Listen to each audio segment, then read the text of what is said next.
Well, howdy, tubers. Well, I was out by the parents' resort place Sunday and talking to my dad about the models and whatever. And he said he wanted to know if I had a biplane, and I said no.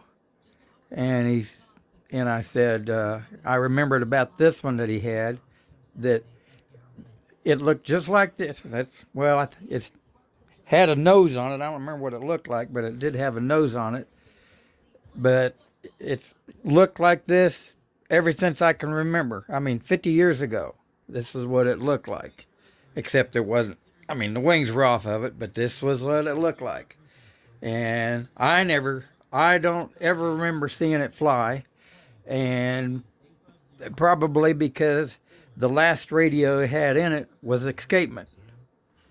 If you don't know what escapement was, that's what this big hole is in the side there. That's where you wound up the rubber band that actuated using these wires here. That's not all of it. There's be two torque rods that come down through the fuselage there and attach to that, and they would move side to side.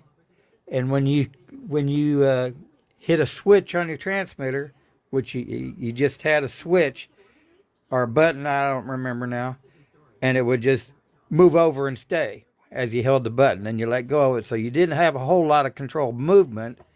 But now, since I've got it, we've got proportional in here.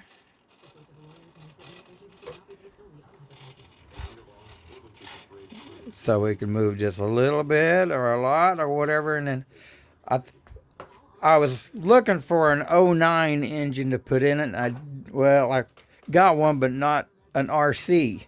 So I think and when I got it from my dad, I found this ESV, I think, ESC or whatever. It that hooks into your receiver, and this hooks to your battery pack, and then this hooks to the motor. So I was just looking at my Tidewater, or Flight Zone Tidewater, and I think that's what the motor I'm going to look for, and prop and everything, and put that in here.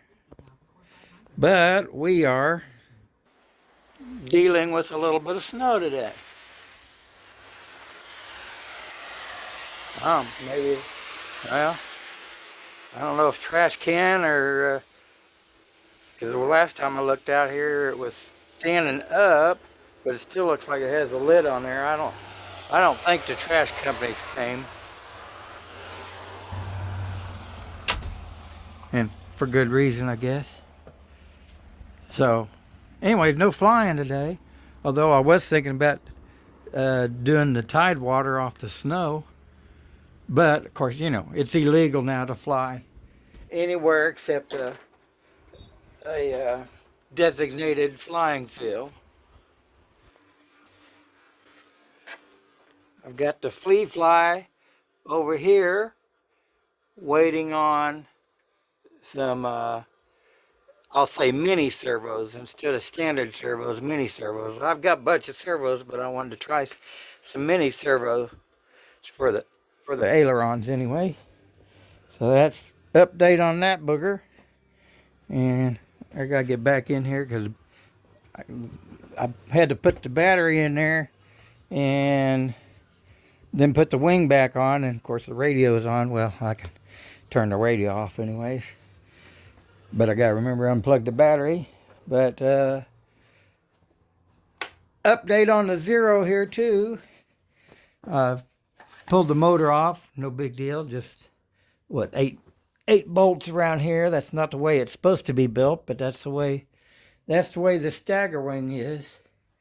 The firewall bolts in on it just like I did here, but they did it because that was about the only access except for the bottom of the airplane there to get in there. Of course, not supposed to have a door or the cargo door.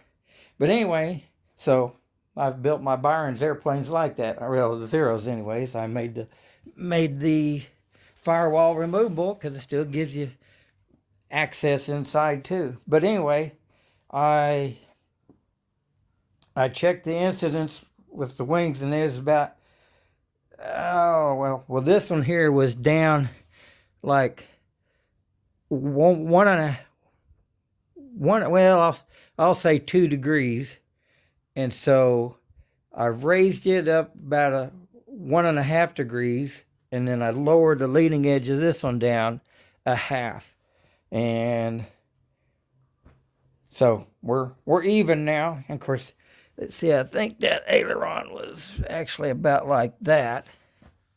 Yeah, maybe a hair more. And that one was down like that. And that was trimmed out. Of course, now I'll put my trims to 0 and see how it does. Whenever we can get back to getting this in the air, when my boy able to come. I took that out because I haven't got this here's a battery to run the landing gear, and then got a battery here on the bottom there to run the ignition, and then another battery here to run the radio. So I've got three batteries to charge. So anyway, that's an update on a little bit of airplanes. So hope everybody's staying warm. Of course, I guess down there in Australia, where Graham is at, he's staying warm now because I guess it's their summer. And let me see. Got a question here for Graham. Down there, down under. Is this what you guys use? Well, anyways, is this what you guys use? 35 megahertz. Anyways, I've got this transmitter, mode 1, the only way to fly.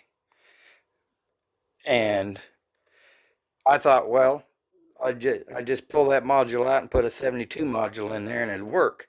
Because I figured all that electronic stuff would be right in that module. But it won't. It don't work. And it don't work on 2.4 either with the other module that I've got. So anyways, hope Graham can help me out on that. And maybe he'd be interested in the radio if... Anyway, let me know, Graham. God bless you and have a happy new year and all that good stuff. There you go. God bless.